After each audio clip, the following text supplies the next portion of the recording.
Al-Farabi. Di sini kami akan melakukan podcast untuk tugas Aika. Sebelumnya jangan untuk memperkenalkan diri.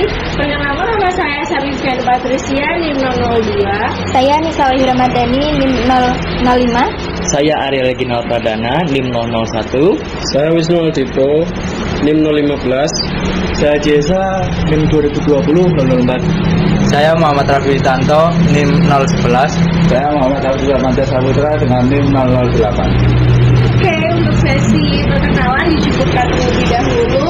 Selamat datang di podcast Filsafat Tokoh Al-Farabi. Di sini kita akan menjelajahi tentang kebijakan dari sang filsuf tersebut. Oke, yang pertama kita di sini akan membahas apa sih, bagaimana sih biografi dari tokoh filsafat Al-Farabi, yaitu akan dijelaskan lebih lanjut oleh Mbak Anissa. Oke Mbak, silakan. Untuk tokoh Al-Farabi itu biografinya seperti apa? Bisa diceritakan kepada teman-teman. Di sini saya mengetahui biografi singkatnya Al-Farabi. Nama lengkapnya adalah Abu Nas Muhammad bin Tarkhan bin Uqla Al-Farabi. Nama julukannya adalah Al-Mu'alim atas Sani, yaitu guru kedua setelah Aristoteles, yaitu adalah guru pertama. Beliau lahir sekitar tahun 872 Masehi di Farab, sekarang disebut dengan Kazakhstan. Wafat sekitar tahun 1050 Masehi di Damaskus, di Suriah. Al-Farabi adalah filsuf besar Muslim yang menguasai berbagai ilmu seperti filsafat, logika, musik, etika, dan juga politik. Ia belajar di Bangladesh dan berguru pada Yuhanna bin Haylan, ahli filsafat Yunani. Ia dikenal sebagai tokoh yang menggabungkan pemikiran Plato dan Aristoteles dengan ajaran Islam. Al-Farabi sendiri menjalani hidup sederhana dan lebih mencintai ilmu daripada kekayaan. Ia banyak berkarya saat tinggal di Aleppo dan Damaskus di bawah perlindungan staf Al-Daulah.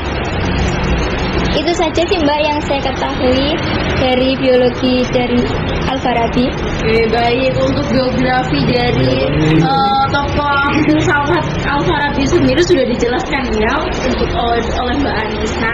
Nah, dilanjut untuk yang kedua ini kita akan membahas yaitu pokok-pokok dari filsafat Al-Farabi itu sendiri. Nah, di sini itu ada lima pokok yang ada pada filsafat Al-Farabi, yaitu yang pertama ada filsafat ketuhanan atau metafisika, terus ada filsafat akal atau logika dan jiwa, ada filsafat politik, dan keempat ada filsafat etika, dan juga yang terakhir itu ada filsafat musik dan ilmu pengetahuan. Nah, di sini akan dijelaskan oleh Mas Dito dan juga Mas Jesa.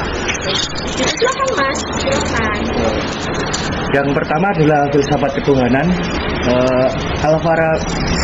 Menurut Al-Farabi, Allah itu merupakan sebab pertama dan sekaligus sebab terakhir dari segala sesuatu yang pernah ada dan yang akan ada di alam semesta.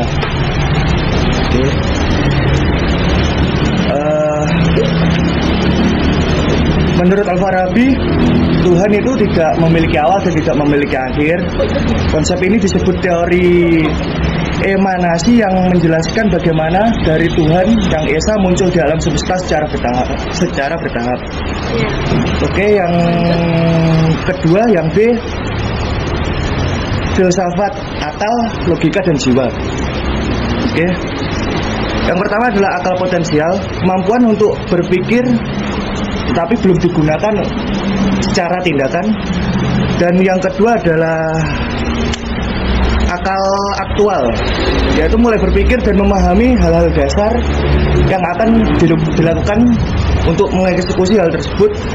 Yang ketiga adalah akal aktif, sumber pengetahuan tertinggi yang memberi cahaya pada manusia, yaitu sudah memadukan semua hal dari tingkat dasar sampai tingkat pengetahuan. Oke, yang terakhir adalah akal aktif inilah sebagai penghubung antara manusia dan Tuhan. Yang dalam pandangan filsafat politik Al-Farabi, negara ideal Al-Madinah dan Al-Fadilah adalah negara yang dipimpin oleh pemimpin bijaksana dan berilmu. Tujuan dari negara ini adalah mewujudkan kebahagiaan bagi seluruh warganya. Konsep ini mirip dengan gagasan negara ideal dari Plato, namun dipadukan dengan nilai-nilai Islam. Menurut Al-Farabi, filsafat etika, moral dan kebahagiaan. Tujuan hidup manusia adalah mencapai kebahagiaan sejati, bukan hanya kenikmatan duniawi. Kebahagiaan sejati dicapai dengan pengetahuan, kebijaksanaan, dan kedekatan dengan Tuhan. Filsafat musik dan ilmu pengetahuan menurut Al-Farabi juga menulis kitab Al-Musikho Al-Khabir, buku besar tentang musik. Dalam pandangannya, musik berfungsi memiliki menekan jiwa, meningkatkan moral, dan menjadi bagian dari pendidikan spiritual. Oke, baik. Untuk penjelasan dari tokoh-tokoh filsafat Al-Farabi sendiri sudah dijelaskan oleh teman-teman saya, yaitu Mas Yesa dan juga Mas Yusuf. Nah, di sini kita juga akan membahas tentang Al-Farabi dan pemikirannya dalam yang lebih mendalam lagi untuk ini. Nah, jadi pada yang bentuk materi yang ketiga ini, yaitu kita akan membahas tentang pengaruh dan juga warisan dari Al-Farabi sendiri yang akan disampaikan oleh Mas Arel. Oke, untuk Mas Arel, monggo. Untuk bisa menyampaikan dari pengaruh dan warisan dari Al-Farabi. Ya, baik. Saya akan menyampaikan materinya. Pengaruh dan warisan Al-Farabi. Pemikiran Al-Farabi memengaruhi filsuf seperti Ibnu Sina, Avicenna, dan Ibnu Rushd. Di dunia barat, ia dikenal sebagai Al-Farabius dan karyanya diterjemahkan ke dalam bahasa Latin. Ia berhasil menggabungkan filsafat Yunani Aristoteles dan Plato dengan ajaran Islam. Mungkin sekian, Mbak. Oke, untuk bagian dari menguliknya kita pada tokoh Al-Farabi itu kita sudah sampai ke pengaruh dan juga warisan yang disampaikan oleh Mas Arel. Nah, sekarang kita akan masuk ke contoh-contoh karya. Apa aja sih karya yang udah diterbitkan gitu, yang udah dihasilkan oleh tokoh filsafat Al-Farabi ini, ya itu akan disampaikan lebih lanjut dan lebih detail lagi oleh Mas Panjang. Oke, silakan Mas Panjang. Oke, jadi yang pertama di sini ada Al-Madinah Al-Fadilah, atau bisa disebut dengan kota utama atau negara yang sempurna. Isi dari karya tersebut adalah membahas konsep negara ideal yang dipimpin oleh seorang filsuf, atau mirip dengan filsuf raja dalam filsafat Plato. Isi pokok pikiran tersebut yaitu negara yang baik adalah negara yang dipimpin oleh orang bijak, berilmu, dan berakhlak mulia yang menuntun rakyat menuju kebahagiaan sejati. Nah, isi dari karya ini termasuk dalam bidang filsafat politik dan etika. Yang kedua ada Iksak al-Ulum atau klasifikasi ilmu pengetahuan. Isi dari karya tersebut yaitu menguraikan pembagian ilmu pengetahuan seperti logika, matematika, fisika, metafisika, politik, dan teologi. Tujuan dari karya tersebut yaitu menunjukkan hubungan antara berbagai cabang ilmu dan membantu pelajar memahami struktur pengetahuan. Bidang dari karya tersebut termasuk dalam bidang filsafat dan ilmu pengetahuan. Yang ketiga ada Kitab Al-Huruf atau Kitab Huruf. Isi dari karya tersebut yaitu menjelaskan hubungan antara bahasa, logika, dan pemikiran. Isi dari pokok pikiran tersebut yaitu kata dan huruf memiliki peran penting dalam membentuk konsep dan pengetahuan, termasuk dalam bidang logika dan filsafat bahasa. Yang keempat ada Kitab Al-Musikha Al-Khabir atau buku besar tentang musik. Isi dari karya tersebut yaitu salah satu karya paling awal dan mendalam tentang teori musik dalam dunia Islam. Isi dari pokok pikiran tersebut yaitu musik dapat dijelaskan secara ilmiah dengan proporsi matematika dan juga berpengaruh terhadap jiwa manusia. Ini termasuk dalam bidang musikologi dan filsafat seni. Yang kelima ada Al-Madinah Al-Fadilah, yaitu pandangan penduduk kota utama. Isi dari karya tersebut yaitu kelanjutan dari Al-Madinah Al-Fadilah, membahas struktur sosial dan moral masyarakat ideal, termasuk dalam bidang etika dan filsafat politik.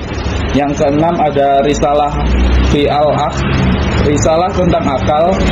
Isi dari karya tersebut menjelaskan teori tentang akal manusia dan hubungannya dengan wahyu. Isi pokok pikiran dari karya tersebut, akal adalah sarana manusia mencapai pengetahuan dan memahami realitas ilahi, termasuk dalam bidang epistemologi dan metafisika. Yang ketujuh ada kitab Al-Siyasah Al-Madaniyah, yaitu politik perkotaan. Isi dari karya tersebut membahas tata pemerintahan, kepemimpinan, dan etika sosial dalam masyarakat, termasuk dalam bidang filsafat politik. Yang terakhir yaitu Al-Jam Baina Rayai Al-Hakimain, atau rekonsiliasi antara pandangan dua filsuf besar, Plato dan Aristoteles. Isi dari karya tersebut mencoba mendamaikan pemikiran Plato dan Aristoteles yang tampak berbeda. Tujuan dari karya tersebut menunjukkan bahwa keduanya sebenarnya memiliki tujuan filsafat yang sama. Ini termasuk dalam bidang filsafat klasik dan logika. Mungkin itu yang bisa saya Baik, sampaikan. ternyata banyak sekali ya Mas untuk karya-karya dari tokoh Al-Farabi ini. Jadi ternyata banyak sekali buku-buku yang telah dihasilkan atau karya-karya yang telah dihasilkan oleh tokoh filsafat Al-Farabi sendiri yang telah disampaikan oleh Mas Panca. Nah, sekarang kita ada di ujung materi dari filsafat dari Al-Farabi sendiri, yaitu di sini yang terakhir ini kita akan mengulik yaitu lebih lanjutnya tentang relevan dari pemikiran Al-Farabi di zaman yang sekarang ini. Jadi apa sih yang masih bisa kita ambil dari ajaran filsafat dari tokoh Al-Farabi ini di era sekarang ini ya teman-teman ya. Oke, akan disampaikan oleh Mas Raffi. Jadi relevansi pemikiran Al-Farabi di zaman sekarang yaitu yang pertama, dalam bidang politik dan pemerintahan. Al-Farabi terkenal dengan konsep negara utama, yaitu masyarakat ideal yang dipimpin oleh pemimpin bijak dengan konsep philosopher King Plato. Relevansinya saat ini yaitu mendorong pentingnya kepemimpinan berilmu, berakhlak, dan visioner. Menekankan bahwa pemimpin bukan sekadar penguasa politik, tetapi juga pendidik moral masyarakat cocok diterapkan dalam konteks good governance dan kepemimpinan etis di negara modern. Yang kedua yaitu dalam bidang pendidikan dan ilmu pengetahuan. Al-Farabi menganggap akal dan pengetahuan sebagai sarana utama untuk mencapai kebahagiaan dan kesempurnaan manusia. Ia juga mendorong integrasi antara ilmu rasional dan keagamaan. Relevansinya yaitu sangat penting di era modern yang membutuhkan pemikiran kritis dan penguasaan ilmu tanpa meninggalkan nilai spiritual. Menjadi dasar bagi pendidikan karakter dan intelektual di dunia Islam dan global. Mendukung pendekatan interdisipliner dalam pendidikan modern. Selanjutnya yang ketiga yaitu dalam bidang agama dan filsafat. Al-Farabi mencoba menjembatani antara wahyu dan akal, antara agama dan filsafat. Relevansinya yaitu di zaman sekarang di mana sering terjadi pertentangan antara sains dan agama. Pendekatan Al-Farabi mengajarkan dialog harmonis antara keduanya, mendorong pemikiran terbuka dan toleransi intelektual. Relevan dalam menghadapi radikalisme dan sekularisme ekstrim dengan pendekatan modern dan rasional. Dan yang terakhir yaitu dalam bidang etika dan kehidupan sosial. Al-Farabi menekankan pentingnya kebajikan, kerjasama sosial, dan pencapaian kebahagiaan bersama. Relevansinya yaitu sangat cocok dengan konteks modern yang membutuhkan solidaritas sosial, etika publik, dan kepedulian terhadap kemaslahatan umum. Konsep masyarakat ideal bisa menjadi inspirasi dalam pembangunan sosial yang berkeadilan dan bermoral. Oke, baik teman-teman. ini sudah teman-teman kita sudah menyampaikan materi masing-masing, materi yaitu tentang kita sudah mengulik sebegitu dalamnya tentang tokoh filsafat Al-Farabi ini. Jadi untuk kesimpulan yang bisa kita ambil dari beberapa sumber, beberapa yang sudah disampaikan oleh teman-teman kita ini, yaitu ternyata tokoh Al-Farabi ini sangat berpengaruh, atau dia itu salah satu tokoh filsuf yang besar pada di Islam. Terus dia itu berperan penting dalam menyatukan akal dan juga wahyu, mengajarkan kita untuk pentingnya belajar moral juga ilmu dalam kehidupan sekarang ini, terutama di zaman sekarang ini. Ya kita bisa lihat sendiri banyak ya remaja-remaja yang mungkin kurang didikan moral atau bagaimana kurang belajar moral, jadi sehingga ya seperti itulah teman-teman. Jadi untuk materi dari kami kelompok Al-Farabi tentang ilmu filsafat dari Al-Farabi sendiri kami cukupkan. Kami ucapkan terima kasih. Kami mohon maaf apabila ada salah kata yang kami ucapkan. Kami akhiri. Wassalamualaikum warahmatullahi wabarakatuh.